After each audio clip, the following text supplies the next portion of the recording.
Assalamualaikum warahmatullahi wabarakatuh.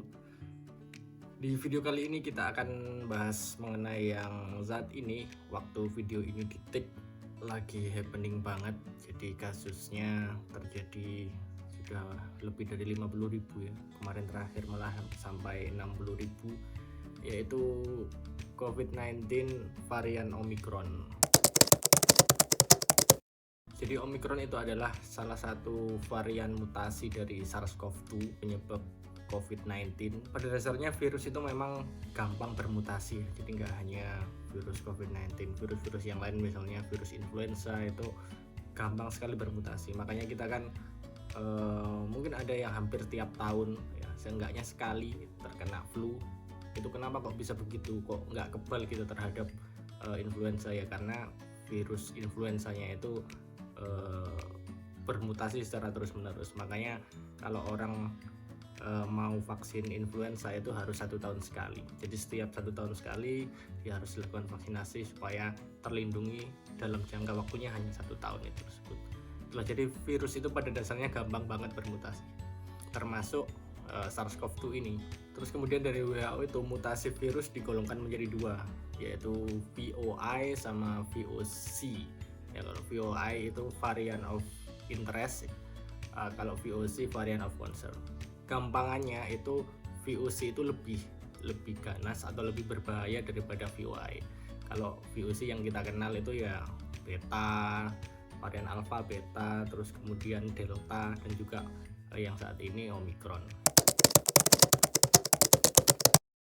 Oke, penamaan varian-varian dari COVID-19. Jadi kenapa kok dikasih nama Omicron?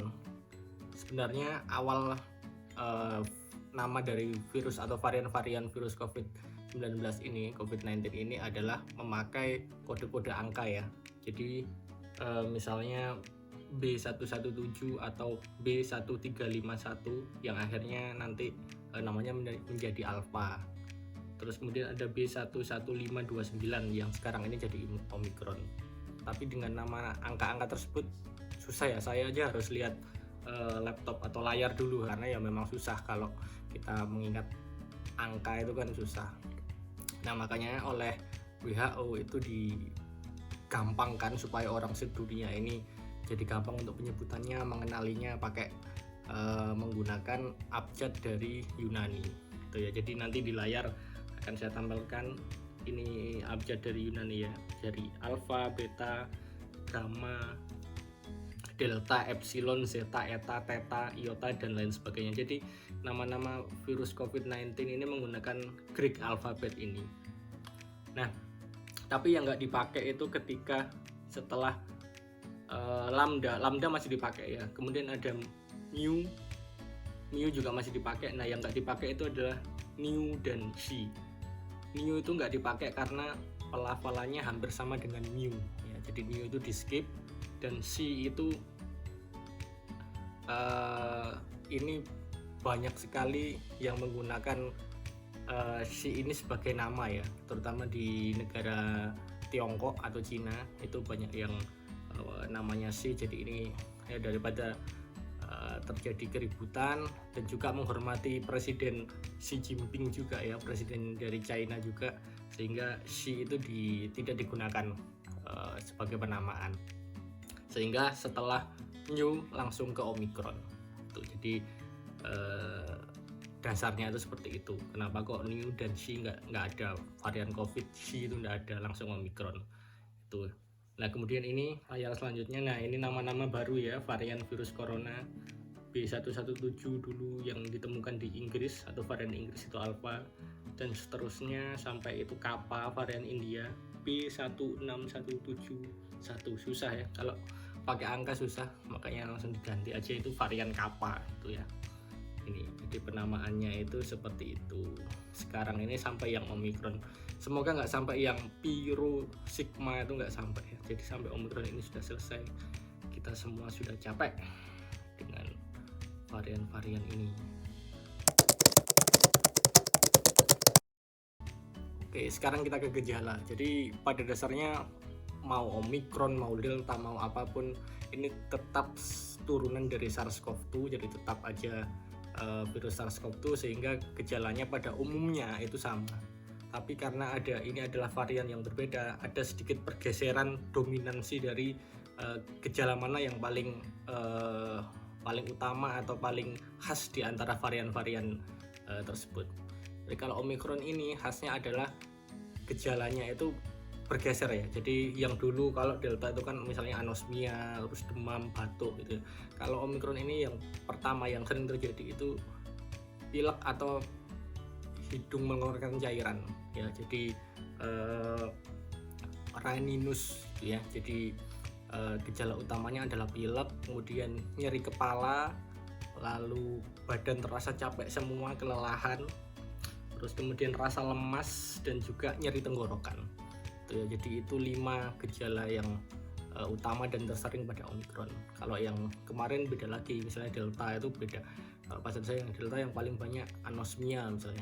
Sekarang anosmia malah jadi urutan terakhir, urutan bawah ya, nggak jadi urutan utama lagi. Jadi itu khasnya tiap varian itu berbeda. Jadi Omicron ini hampir sama kayak flu biasa ya, karena gejala yang paling sering adalah pilek. Nah ini yang susah karena ya beberapa orang menyangkanya hanya flu biasa, diobati seperti biasa ya. Tapi ternyata ini yang dia alami adalah infeksi COVID-19. Ini yang perlu diedukasi ke masyarakat atau saudara-saudara kalian ya. Jadi kalau kalian merasa atau saudara kalian atau teman kalian merasa gejala-gejala yang saya sebutkan tadi, sebelum dipastikan itu bukan COVID, ya kita harus menganggap itu COVID. Apalagi di negara kita atau nggak hanya di Indonesia, misalnya kalian tinggal di negara dengan angka COVID-19 yang lagi spike atau lagi gelombang ketiga atau gelombang keberapa ya misalnya di negara lain, nah itu kalian tetap harus curiga bahwa gejala-gejala yang kalian alami itu adalah COVID-19 itu ya. Jadi harus dipastikan dengan pemeriksaan penunjang, misalnya tes swab antigen atau kalau lebih bagus ya PCR. Ini ya, jadi ini saya tampilkan gejala-gejala yang paling sering. Rhininus, jadi pilek atau hidung berair, 73% paling sering sekarang adalah ini. Kemudian nyeri kepala, terus kelelahan, bersin. Yang kelima nyeri tenggorokan, itu 5 besarnya. Baru kemudian batuk, suara paro atau suara serak, hoarse voice, terus demam peringkat 10 ya. Baru yang bawah-bawah ini altered smell peringkat 13 ya. Bahkan love of smell-nya, anosmia-nya itu peringkat 17, jadi turun paling bawah. Jarang sekali terjadi anosmia pada kasus Omicron, walaupun masih bisa ya. Tuh, ini gejala-gejalanya.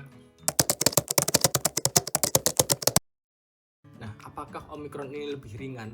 Memang banyak informasi dimunculkan dari berbagai studi itu menunjukkan bahwa Omicron ini atau kasus-kasus Omicron di negara-negara lain itu sering angka kematiannya itu rendah, angka kematiannya ringan, angka kematiannya rendah, terus kemudian angka penggunaan ventilator juga tidak terlalu tinggi, terus angka hospitalisasi atau masuk rumah sakitnya juga rendah gitu ya.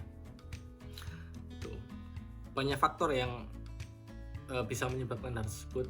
Misalnya bisa dari virusnya sendiri, jadi memang kita juga nggak tahu, ini kan juga varian baru juga, jadi apakah Omicron itu lebih ringan dari Delta, itu bisa dari virusnya sendiri atau dari hostnya atau dari manusianya.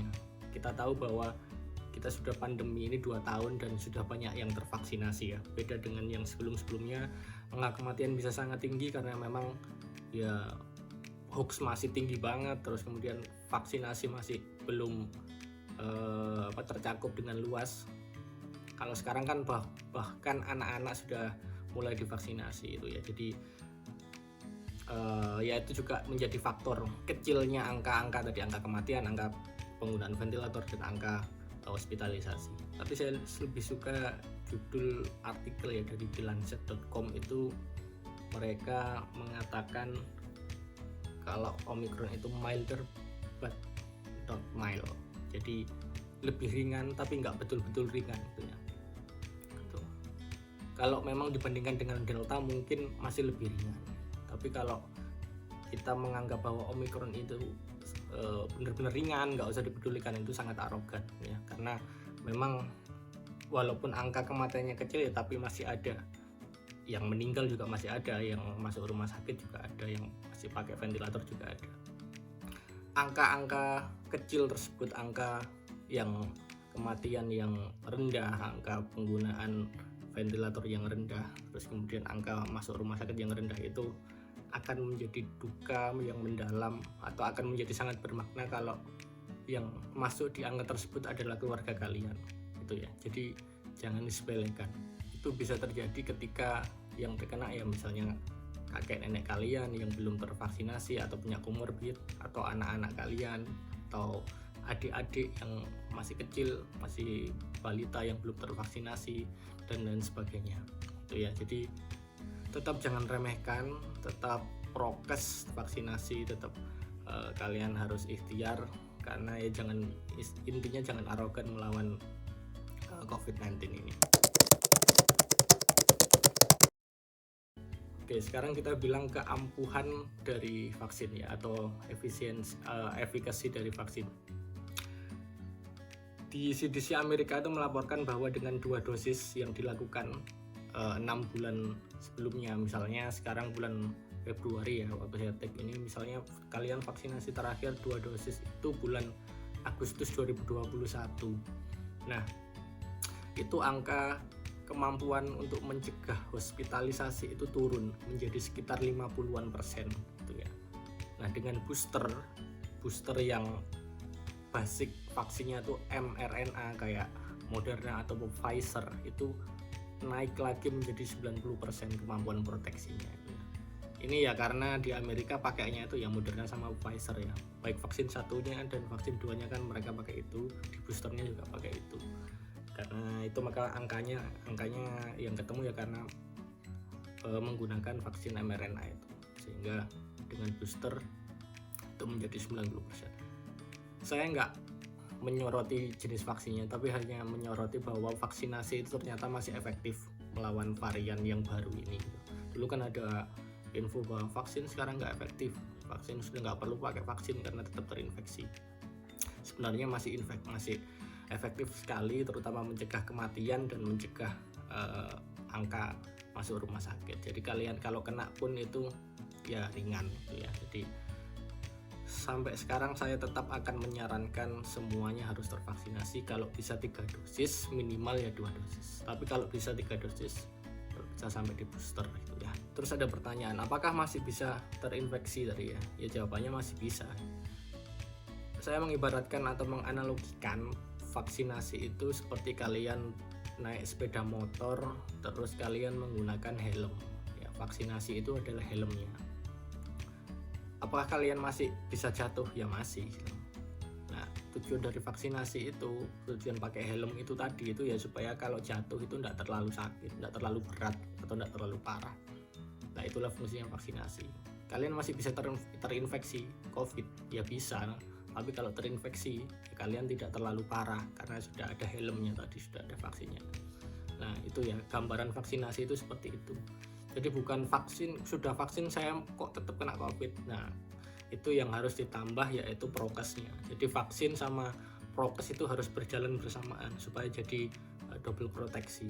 Nggak hanya walaupun di booster ya, sudah di booster terus malah jadi sombong, jadi jumawa, itu kemana-mana nggak pakai masker, itu malah menghirup udara di kerumunan, ya kalian tetap akan terinfeksi ya. Jangan seperti itu ya. Jadi vaksinasi itu tetap akan menjadi ikhtiar kita ya. Jadi pakai helm itu kan ikhtiar kita, supaya ketika kita kena musibah diuji sama Allah itu ya kita sudah membuktikan bahwa kita sudah ikhtiar, sudah berusaha secara, kalau itu di agama saya ya, agama Islam.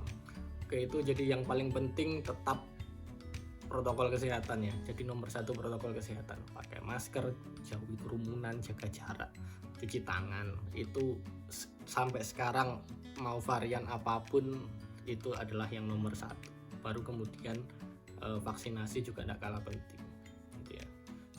Jangan di ini salah satu, lebih penting ini, lebih penting tidak. Jadi harus dua-duanya kita jalankan bersama untuk mencegah pandemi ini segera berakhir. Jadi pandemi ini akan susah berakhir kalau tidak semua orang sadar mengenai hal ini ya, karena prinsipnya kalau penanganan pandemi itu ya nobody safe until everybody safe. Jadi nggak ada orang yang aman kalau semuanya juga nggak aman. Kalian nggak bisa merasa aman sendiri. Selama banyak orang atau banyak masyarakat yang masih abai, masih nggak prokes ya, pandeminya juga akan tetap berlangsung dan virusnya akan bermutasi lagi gitu ya. Jadi kesadaran akan hal ini harus adalah kesadaran kolektif ya, tidak hanya kesadaran individual gitu. Jadi makanya saya membuat konten ini salah satunya juga ingin menyuarakan itu supaya pandemi ini segera berakhir.